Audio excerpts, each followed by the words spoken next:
Hare Krishna, dear devotees, please accept my humble obeisances. All glories to Srila Prabhupada, all glories to Guru Gauranga. I already recorded and posted part 2 and part 3 of the videos from Sri Jagannath book written by His Holiness Bhakti Purushottama Swami Maharaj. But I could not post part 1 due to technical reasons. This one is going to be part 1. I hope you will stay tuned and listen to it. It is full of interesting stories and pastimes.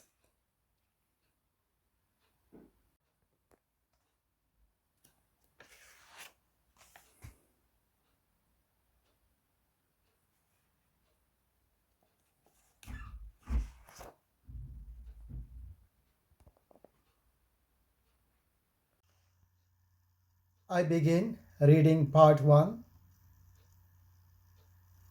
King Indradyumna and the appearance of Lord Jagannath. According to the descriptions in the Skanda Purana. In the age of Satya Yuga, King Indradyumna ruled a tract of land known as Malava. The capital city was Avanti. He was the 25th son in a family line coming directly from Lord Brahma. He was a great devotee of Lord Vishnu, thus all good qualities manifested in him. One day, after finishing his puja, the king made a request to his pujari, Purohit. Please find that great tirtha on this planet Earth where I can see Parabrahma face to face. Following the order of the king, Purohit called all of the Tirthayatris to assemble in the palace. With hands folded prayerfully, Purohit humbly asked him, O Tirthayatris, do you know of any place where our king can see the Lord with his own eyes? One Tirthayatri eagerly replied, By the mercy of the Supreme Lord, I have had the darshana of every Tirtha manifest on this planet. I can tell you where your beloved king may drink the incomparable beauty of the Lord with his eyes. In Bharatavarsa, there is a place called Udradesha, in bracket Orissa. In that country, on the bank of the South Sea, lies Purushottama Kshetra. From that land, one can see a majestic blue mountain surrounded by dense forest on all sides. On the top of the mountain is a massive banyan tree known as Kalpa Bata. On the western side of this tree, a beautiful pond known as Rohini Kunda offers nectarian water suitable for a holy bath. That pond is filled with the Lord's mercy in the form of water. Whoever touches the waters of Rohini Kunda will achieve liberation immediately. The Tirthayatri went on to describe the glories of the blue mountain. Towards the eastern bank of the Kunda presides a deity of the Supreme Lord Vasudeva. His exquisite form is made of Indra Nilamani, blue sapphire. One who takes darshan of this deity after taking a dip in Rohini Kunda attains liberation. Look towards the western side of the deity and see an ashrama called Savaradipak. A path leads the way to the temple of Vishnu. There, Lord Jagannath, the holder of the Shankha and Chakra, resides. The Tirthayatri's eyes, filled with tears and ecstatic symptoms, appeared on his body as he glorified the Lord and his abode. He is an ocean of mercy. He delivers every living entity just by his darshana. For the pleasure of Lord Jagannath, I lived in Nilachala Dham for 1 year. The most merciful Lord allowed this great fool to serve him. By his mercy, I became expert in all 18 Vidyas, branches of knowledge, and my intelligence became pure. The supreme result of receiving divine knowledge was that I developed pure devotion unto the Lord. I don't see anything but Lord Vishnu. Throwing himself before the king, the Tirthayatri implored him with heart and soul to take darshana of the Lord at his residence at Nilachala. My dear king, you are a great devotee of Lord Vishnu. You are constantly engaged in serving him with love and devotion. For this reason, I have come to you, not to ask for wealth or some boon, but to request you to please go and worship Lakshmipati Jagannath, who is residing in Purushottama Dham. After saying this, Tirthayatri disappeared. King Indradyumna was astonished to hear that such a place existed. Intrigued by all that he had heard, he said, "We have listened with great reverence to the mystical description from the lips of a sadhu. Yes, we must go to that place where Lord Gadadhar is residing." The king suddenly arose from his asana. "O Brahmana," the king said, looking at Purohit, "please help me attain darshana of the merciful Lord. It is by the supreme grace that I have attained dharma, artha, and kama. Now, please help me achieve the fourth Purushottama, moksha or liberation." Purohit spoke gently. "Yes, this is very good idea to go to Purushottama Kshetra and live there.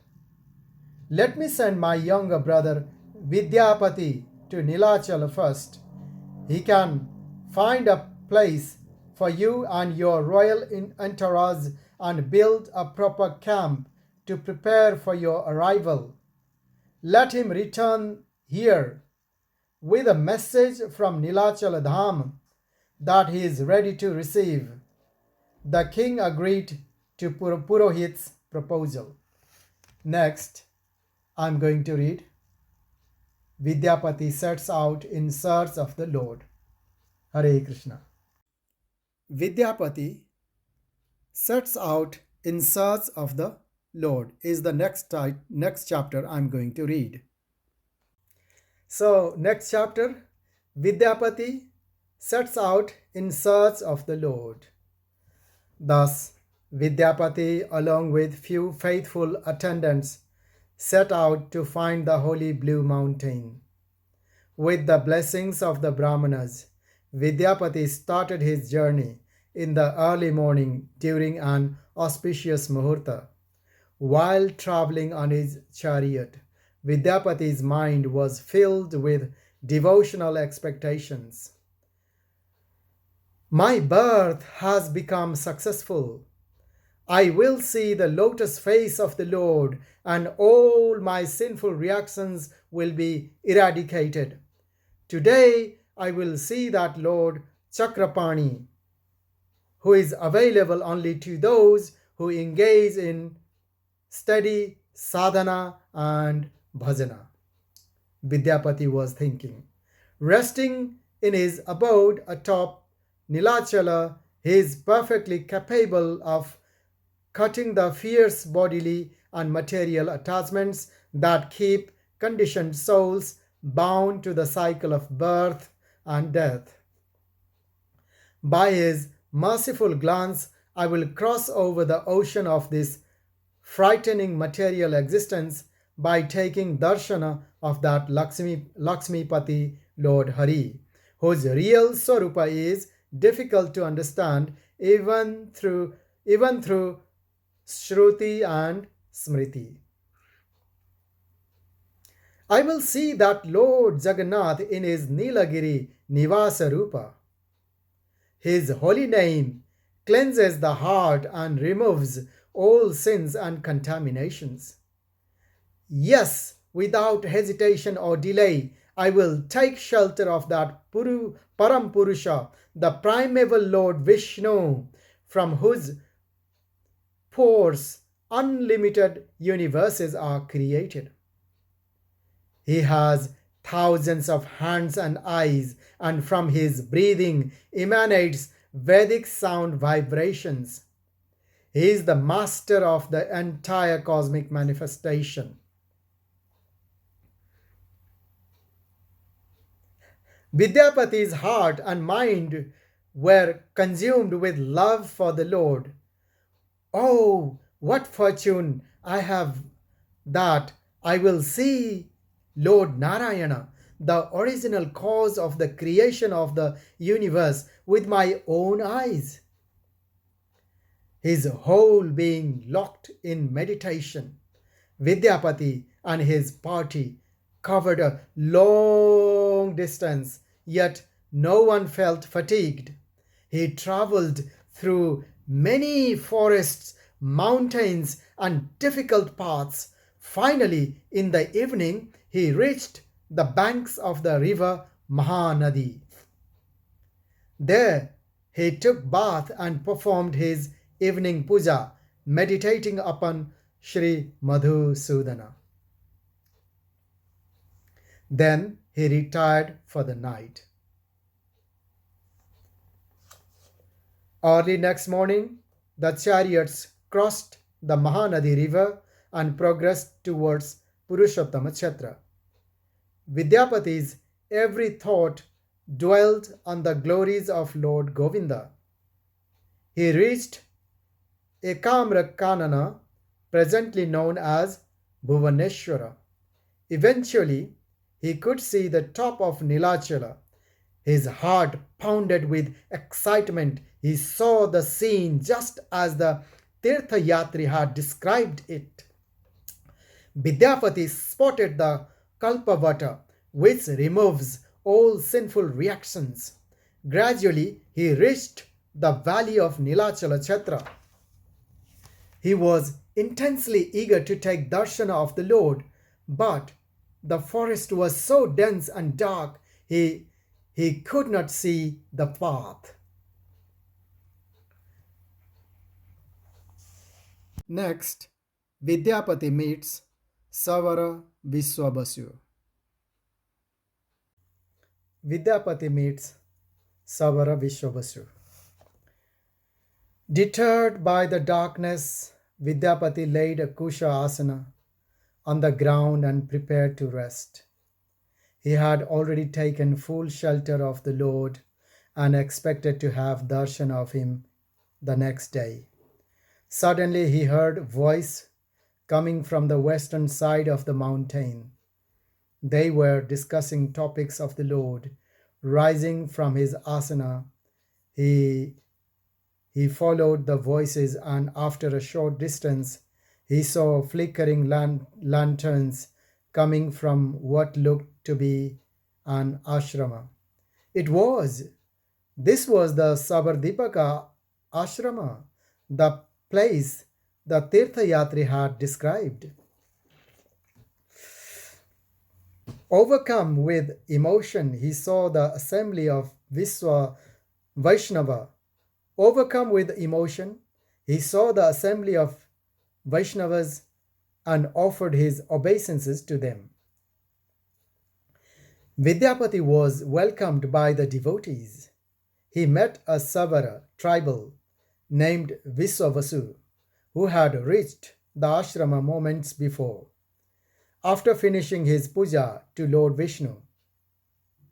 His body was beautified by the prasad of the Lord, and a nice smell emanated from him.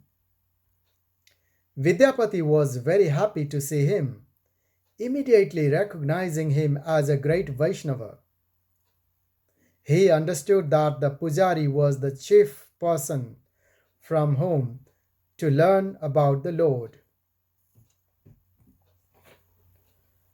Savara Vishwavasu could understand Vidyapati's mind.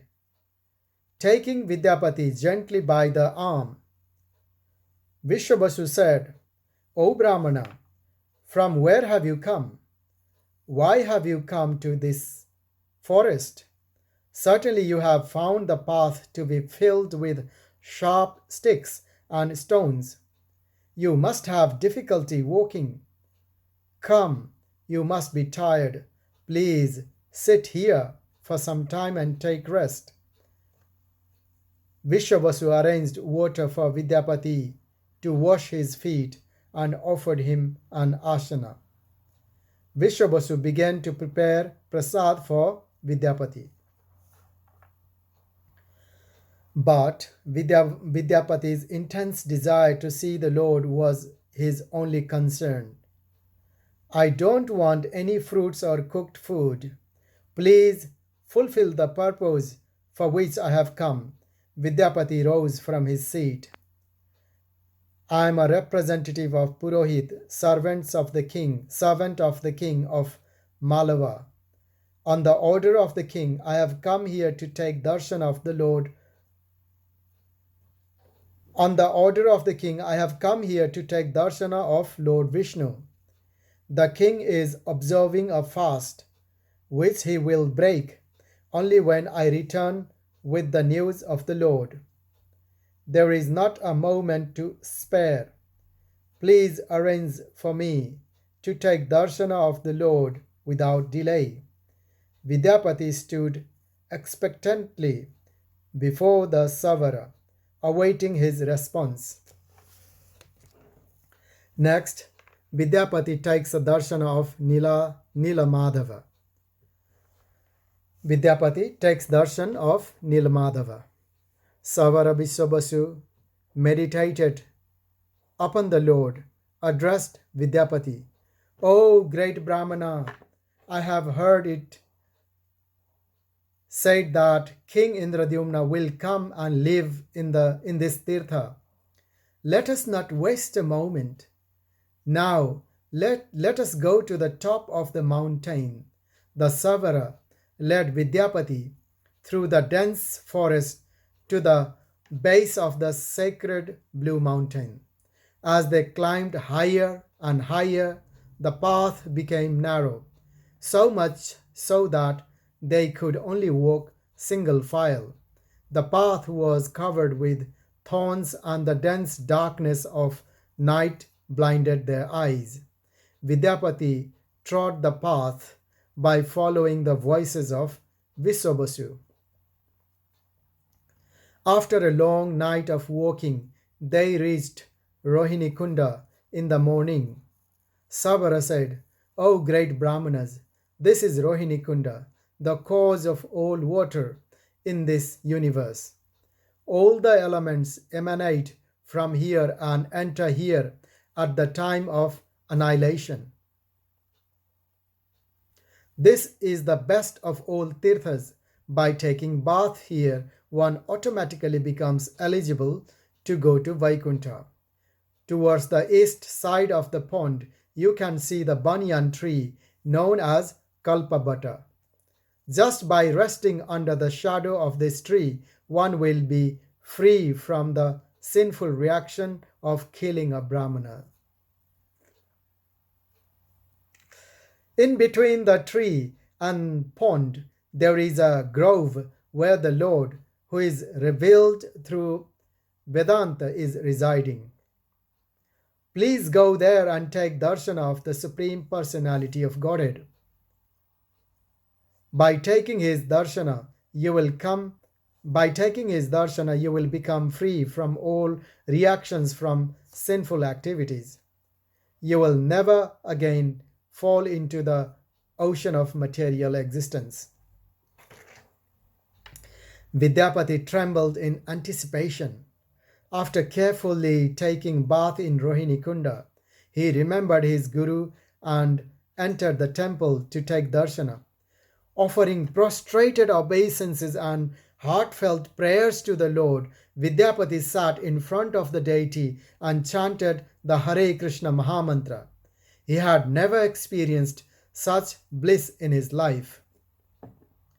After some time, Vidyapati went outside. He saw Viswabasu sitting beside the holy banyan tree. Now you have made your life successful by taking darshana of the deity, the Savara said. You must be very tired now. It is almost the end of the day, and soon night will fall. There are ferocious animals in the forest, so we must start for the darshana for the ashrama before darkness comes.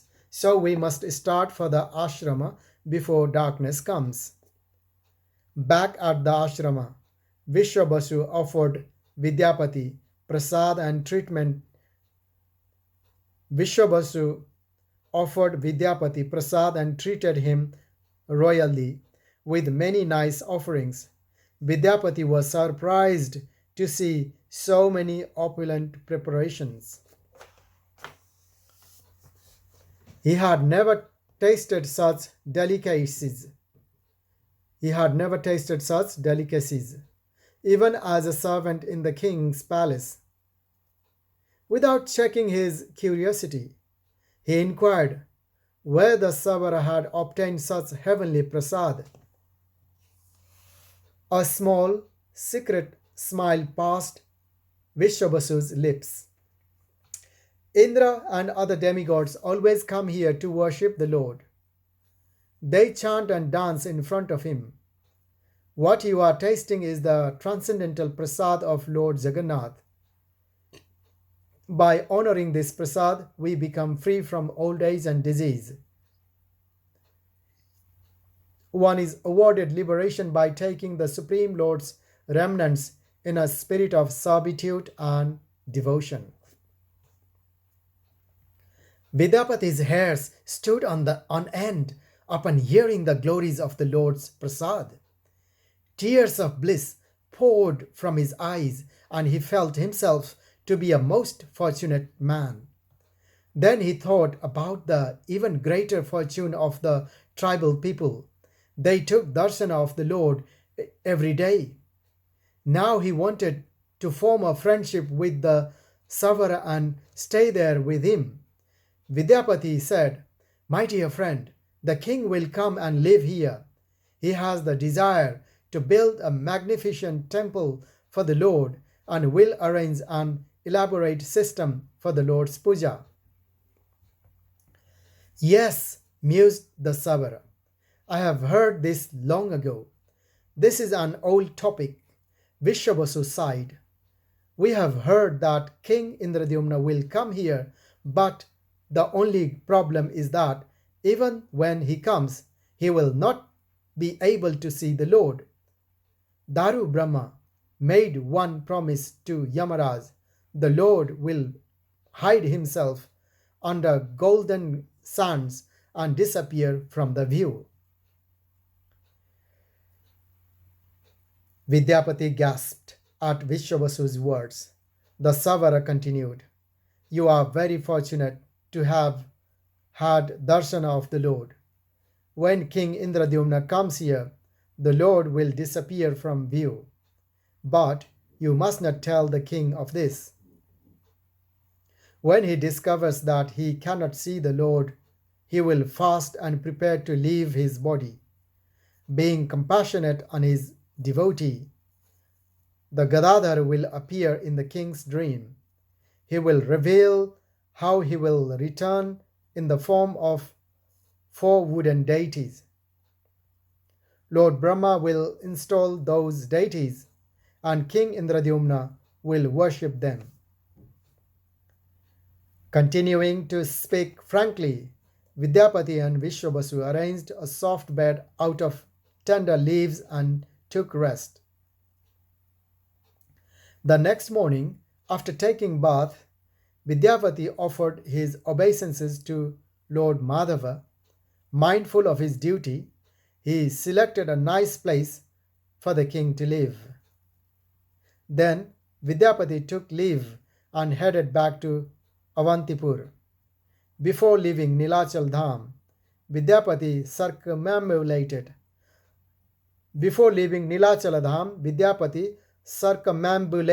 Purushottama Kshetra.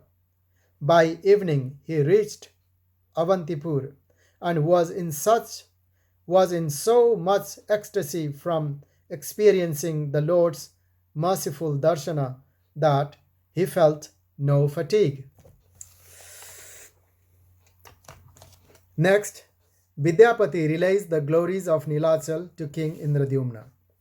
Even before Vidyapati entered the city gate, King Indradyumna joyfully received the news that the advance party had successfully located the residence of the Lord.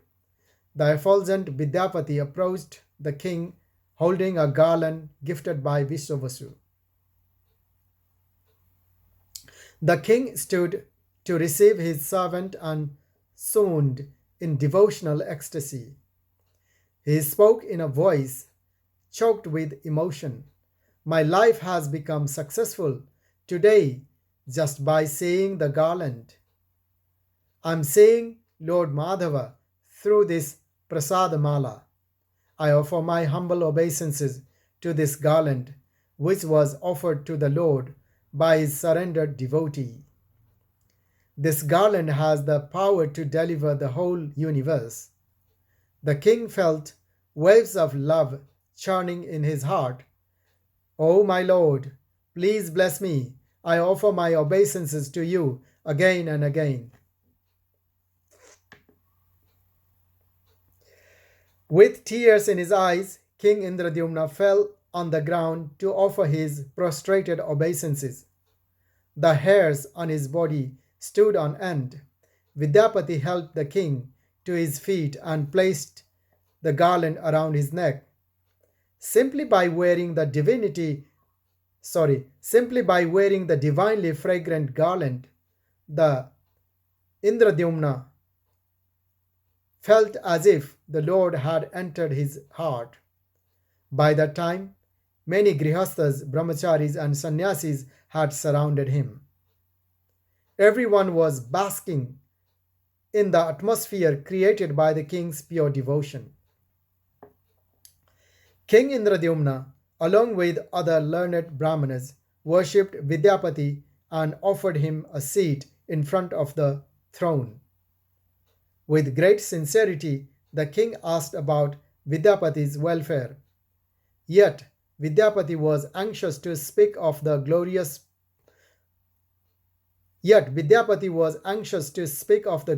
of Purushottama, Kshetra, and Nilamadhava.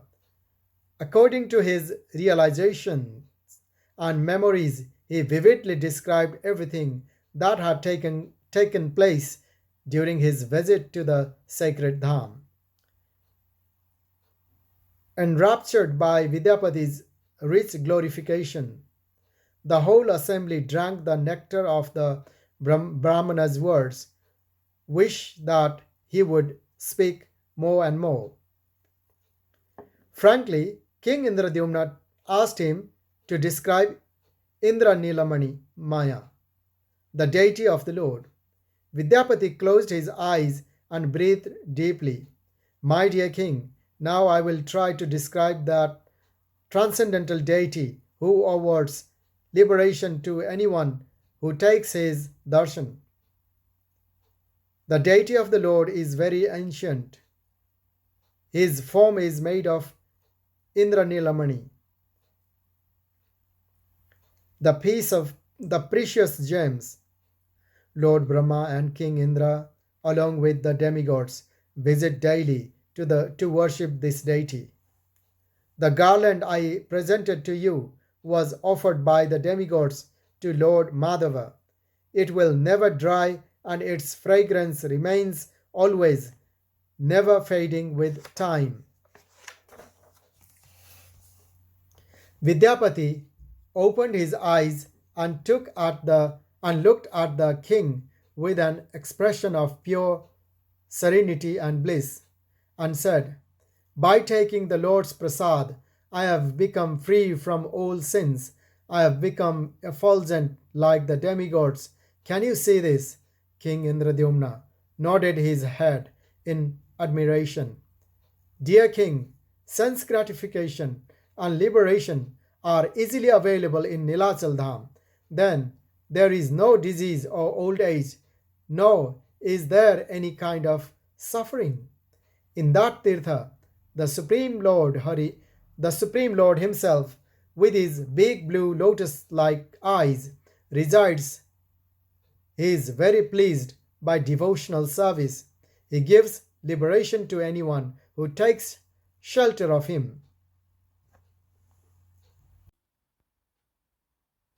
Next, description of Nilamani Maya Vigraha. Description of Nilamani Maya Vigraha. The Brahmana Vidyapati continued with his narration. "I reached the temple of Lord Vishnu in Nilachal Dham in the evening. A cool, soothing breeze was blowing. Lord Vishnu's beautiful land is covered by forests from all sides, and around the temple many precious gems are inlaid in the walls. Indra Nilamani Maya Vishnu greets his devotees inside. He holds the Shankha and Chakra along with a lotus and club. The deity is 81 fingers tall, and he is situated on top of a golden lotus. The gently smiling lotus face of the deity removes all the miseries of the material world. The nose of the Lord is shaped like a delicate sesame flower. His long ears are adorned with Mokar Kundala, earrings shaped like a crocodile. The Lord's shoulders are strong and wide. He has 4 long arms that end at his knees. A Kaustuba Mani necklace hangs from his neck, and a chain of pearls hang down to his lower waist. His deep navel is decorated with small fine hairs. His thighs look like indestructible pillars. Whoever sees him with devotion, offering his obeisances, attains freedom from material bondage. Vidyapati folded his hands reverentially. Goddess Lakshmi sits on the left side of the Lord, looking upon his handsome face. She is the residence of all beauty and is decorated with all kinds of jewelry. The father and mother of the whole universe, both are residing on top of this mountain. I saw both of them there. They are sitting silently, giving their blessings to whomever takes their darshana. Behind them, Lord Anantashas is present. He is spreading his hood on top of them. In front of them, Sudarshana Chakra stands in wait. Behind Sudarshana, Garuda is ready to serve. Vidyapati stopped his narration waiting for King Indradyumna to reply. The king said, "Now I have been purified by hearing the glories of the Lord and his Nilachal Dham. I will go there and establish a city of great opulence. For the Lord's pleasure, I will perform 100 Aswamedha yajnas and serve the Lord by performing hundreds of thousands of pujas. Through vrata, fasting, and following the rules and regulations of the scriptures, I will please the Lord. Narayana is very merciful upon fallen souls." Just then, the most celebrated devotee of Lord Narayana arrived at the palace. King Indradyumna immediately rose and welcomed his saintly guest, Shri Narada Muni. The king washed the Muni's lotus feet and offered him a nice sitting place. He worshipped the great Rishi with incense and flowers and spoke the following words: "Today, all my acts of sacrifice and charity are fruitful because Narada Muni is present in my home. Have you any order for me to follow? Kindly tell us the cause of your visit," the king implored. Narada Muni was pleased by King Indradyumna's hospitality. "O great king, all the demigods, including Lord Brahma, are very pleased with your devotional qualities. Your determination to build a city in Nilachal is very much appreciated. After thousands of lifetimes of endeavor, one develops devotion to Lord Madhava, who is residing in a cave in Nilachal Dham. The most learned Brahmaji created this universe only after worshipping this same Lord Jagadishwara. As you have taken birth in the dynasty of Lord Brahma, it is obvious that you have staunch devotion unto the same Jagadishwara.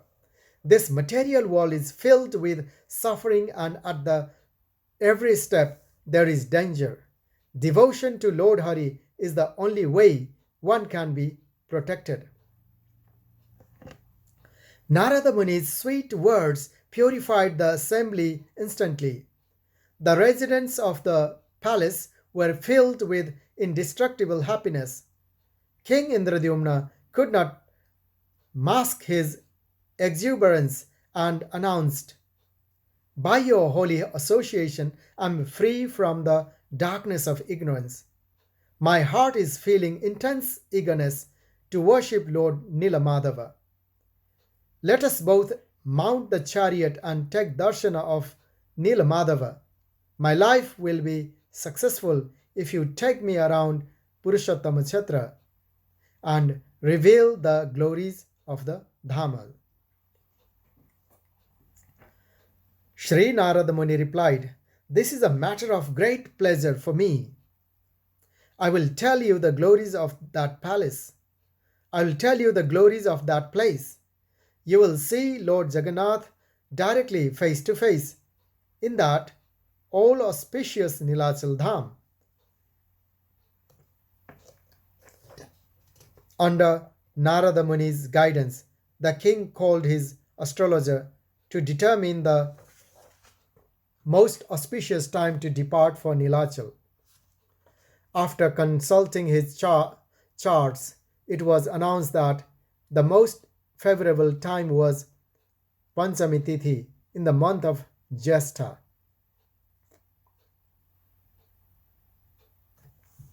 A second order was announced in the palace that all the king's brothers and citizens were invited to live the duration of their lives in Purushottama Chhatra.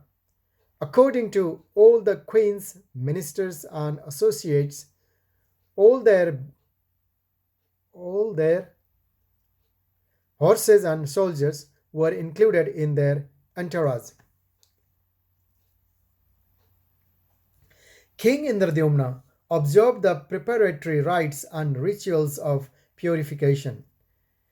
He and Narada Muni visited the temple of Lord Vishnu and during Vishnu, he and Narada Muni visited the temple of Lord Vishnu and Durga Devi to ask their blessings. When the auspicious Tithi arrived, the king offered his obeisances and prayed to Lord Narayana and then climbed onto his chariot. Narada Muni sat next to him on an elevated seat. King Indradyumna's chariot was followed by hundreds of chariots carrying king from other lands. All the chariots were shielded by various weapons and were decorated with brightly colored flags. The citizens traveled on elephants, camels, and horses. Well-wishers and bystanders cheered at the sight of the glorious procession. The grand party reached the bank of the Mahanadi river in the afternoon. Tents were arranged to provide shelter for the night. The king took his bath in the river while Purohit and other Brahmanas chanted mantras and offered oblations to the forefathers. After his bath, the king worshipped Lord Vishnu and sat down to take prasad along with Narada Muni. He requested Narada to describe the sweet pastimes of Lord Hari. While the king was absorbed in hearing Hari Katha, the doorkeeper informed him that a visitor had arrived. King of Utkala requests an appointment to meet with King Indradyumna immediately. The king granted the visitor his audience, and the pious king of Utkala entered the meeting place, offering his obeisances to King Indradyumna and the great Rishi. King Indradyumna received him properly and embraced him. Dear king, is your purified intelligence fixed upon the lotus feet of Lord Vishnu? Is everything well with you? The king of Utkala replied, By the mercy of your lotus feet, everything is auspicious, yet I must share some news that may cause you disturbance and even distress. I know your intention is to take darshan of Lord Madhava. The air in the room suddenly became very heavy as King Indradyumna leaned forward to hear the message from his visitor. The Lord's Dham has been covered by thick layer of sand due to sudden heavy storm. Now my country is facing all kinds of calamities and many people are dead or dying. The king appealed to King Indradyumna, but now you have come here and I am sure by your presence that everything will be auspicious. After discussing the situation, the king of Utkala took his leave. King Indradyumna was bewildered, worried that his heart's desire to see Lord Nilmadhava was futile. He turned to Narada Muni for answers. The Rishi reassured him, Dear king, don't be worried about this. You are a great Vaishnava and a Vaishnava's desire never results in futility. You will definitely see the Supreme Personality of Godhead. He will appear on this earth just to give you his holy darshan. The entire creation is controlled by him. He is never controlled by anyone. He is a Bhakta Vatsala.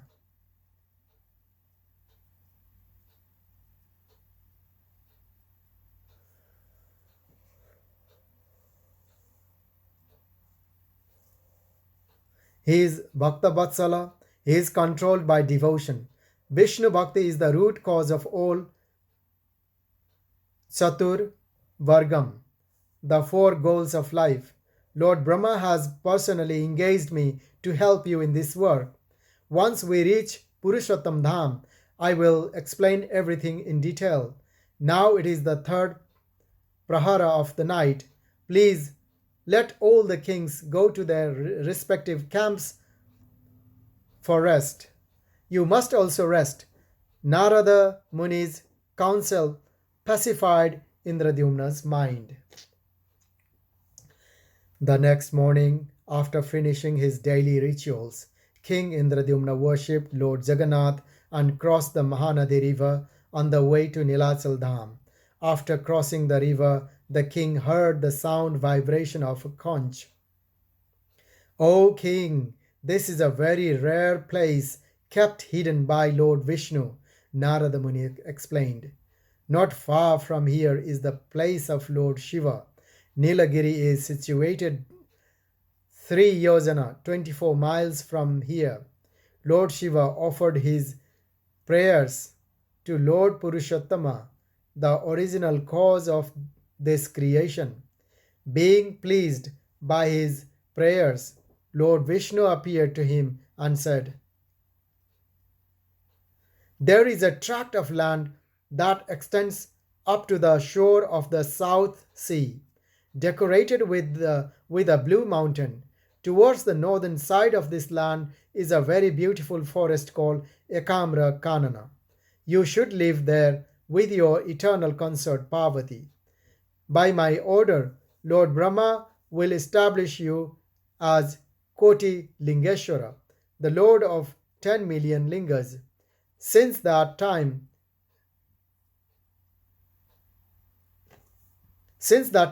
Lord Shiva has resided continuously at that place. Now, let us go there, take darshan of Lord Shiva." The king took bath in Bindu Sarovara, a tank where all the holy waters reside. Next, he worshipped Lord Bhuvaneshwara. Being pleased with his worship, Shiva told King Indradyumna that very soon his desire would be fulfilled. Shiva took Narada Muni and told him confidentially, "O great sage, please complete the order of Brahmaji through this person. This king must perform 1000 Aswamedha yajnas for the pleasure of Lord Vishnu. Ultimately, the Lord himself will appear as Daru Brahma in order to deliver the helpless conditioned souls. The Dharma is non different from the Lord. As protector of that place, Lord Vishnu appointed me in 8 different forms. I am known by the name Nilakantha, and I stay with Durga Devi at the entrance to Purushottam Chhatra. Take this king to that place, Lord Shiva gravely instructed. Then he disappeared. Narada Muni considered Shiva's instruction and led parikrama towards Purushottama Chhatra. The king and his entourage followed somberly, understanding that their journey would culminate in service to lotus feet of Lord Vishnu. To their surprise, the party saw a deity of Lord Nrsimhadev residing under a black agur tree. Just by having his darshan, one is freed from 1 million of Brahmana Hatya. The Lord's transcendental form destroys all dangers and fears, Narada Muni said. Lord Nrsimhadeva's open mouth revealed many sharp teeth. His neck was covered with golden hairs that surrounded his face. He had 3 eyes and looked very fearsome. His ferocious nails were tearing apart the heart of the demon Hiranyakashipu. The Shankha and Chakra blazed in his hand.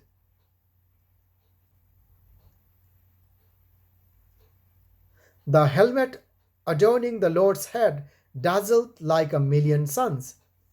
His eyes shot effulgent fire in every direction. The king and his party paid obeisances to the Ugra form of Lord Nrsimhadeva. Finally, the jewel of all Munis brought the king to the holy place where Nilamadava resided. Only now the deity form was covered with golden sand. Narada Muni revealed the Lord. Narada Muni revealed the Lord's plan to the king, who was practically unconscious with grief. That Lord Nilamadava will manifest now in form of in the Lord Nilamadava will manifest now in four forms to bless you. King Indradyumna offered prostrated obeisances to the place indicated by Narada Muni as Lord Jagannatha's eternal abode. Tears pounded unchecked from the king's eyes. Then an unseen voice thundered, "O king, don't be worried. I will give you my darshana. You must act according to the instruction of Brahmana. You must act according to the instruction of Brahmaji, which have been related to you by my devotee Narada Muni." King Indradyumna leapt to his feet and began to praise the Lord with songs and prayers.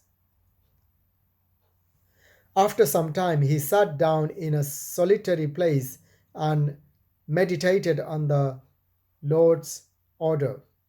He carefully prepared himself to carry out his beloved Lord's sacred command. The installation of Lord Nrsimhadev. Narada Muni was pleased to see the sober countenance of the king. "Let us go toward Lord Nilakantha, the abode of Lord Shiva," he said, taking King Indradyumna by the hand. There we will install the deity of Lord Nrsimhadeva, the destroyer of all demons and all inauspiciousness. The deity will face the west. Lord Vishnu will appear in the form of Nrsimhadeva. The king received instructions from the Rishi. The yajna performed in front of Lord Nrsimhadeva will be very fruitful. Please build a nice temple here facing east. A sandalwood tree is growing on the south side of Lord Nilakantha's temple, and the western side of this tree is a suitable place to perform yajna. You must make arrangements to perform 1,000 yajnas there. Worship Lord Nrsimhadeva with your heart full of faith and devotion, and request him to manifest his deity form. I will then install the deity. Sugata, the son of Vishwakarma, built a beautiful temple according to the instructions Narada Muni relayed to King Indradyumna. The temple construction was complete in 4 days. On the 5th day, the king collected the ingredients for the temple inauguration and waited for Narada Muni to arrive. He could hear in the distance the kirtana processing accompanying Narada Muni.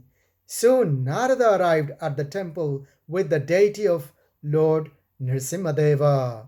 The deity was dressed in fine silk cloth, and a beautiful fragrant flower garland decorated his effulgent body. His transcendental form was smeared with sandalwood pulp. The king circumambulated the Lord and offered his prostrated obeisances. On the order of Narada Muni, King Indradyumna established the deity of Lord Nrsimhadeva on the opulent altar. Deities of Bhudevi and Lakshmi Devi were installed as well, and the assembled devotees chanted the Lord's holy name and danced in ecstasy.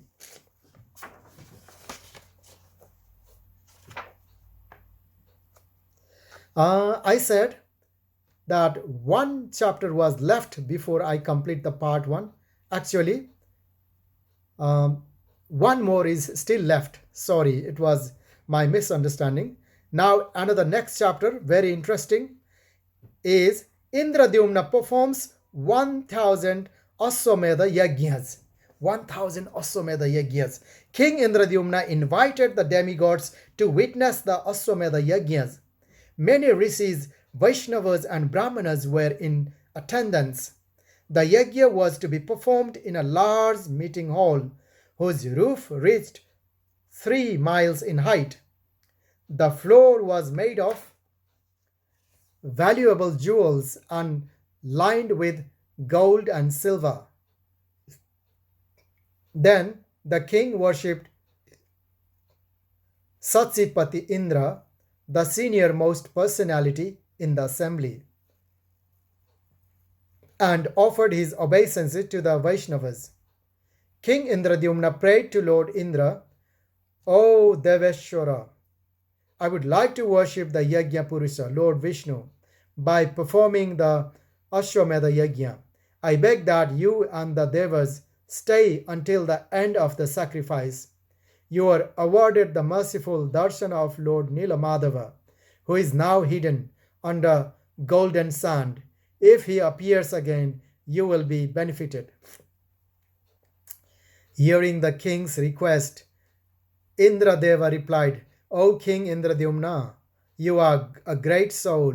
I already know your future program.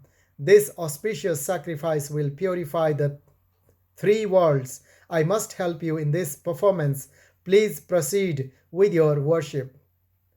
With the blessings of Indradeva, King Indradyumna started the Aswamedha Yajna under the guidance of the great rishis. Everything was performed perfectly without any mistake or discrepancy.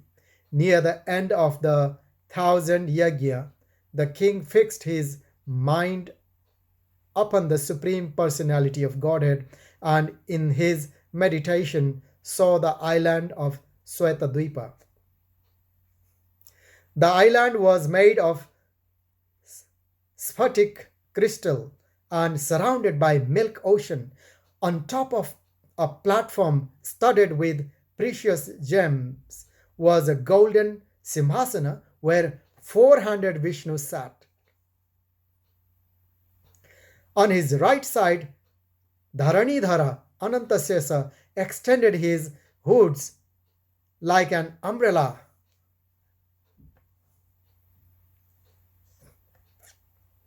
His bodily appearance was like a blue cloud, and a flower garland hung to his knees. Lakshmi Devi was seated on the Lord's left side.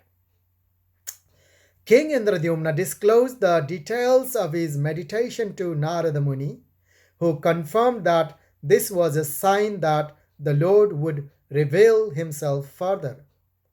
The hairs from the body of Lord Vishnu have fallen onto the earth and have developed into a tree. He has appeared as a log of wood, a Brahmarupa tree. Narada Muni led the king to the tree. The devoted king offered his obeisances and worship. Narada Muni revealed that the divine tree, Lord Vishnu himself, was to be carved into a deity form. The king's eyes opened wide in astonishment. Dear Narada Muni, what kind of form should be carved? And who will carve it? Narada Muni smiled mildly and replied, The Lord's Leela is transcendental. Who knows how he will manifest? While they were speaking, an unseen voice spoke and disclosed the following. Lord Vishnu's descent will be kept a secret. Cover this log for 15 days. An old carpenter will arrive here very soon with instruments to carve the deities.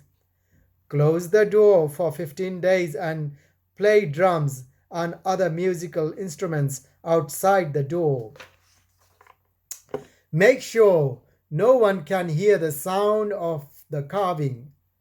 Should anyone hear this sound, surely he will become deaf. Nor should anyone try to enter to see the carving, lest he becomes blind. The last paragraph for part 1. King Indradyumna followed the instructions perfectly. After 15 days, the forms of Jagannath, Baladev and Subhadra manifested along with Sudarshana Chakra. Again an unseen voice directed the king, O king, cover these 4 deities with cloth and paint them with natural colors. Every year you should paint them when the previous colors fade away. No one should see the naked wooden forms of the deities. Dear king, the merciful Lord has appeared to bestow his blessings upon you and all living entities who are fortunate to have his darshana. Now you must build a temple of 1,000 feet in height and establish these deities therein. King Indradyumna dutifully carried out his order, and thousands of years later, that Sri Mandira stands as the crest jewel of all temples. Thank you so much for listening. Jagannatha Swami Nayana Pathagami Bhavatu Me. Hare Krishna.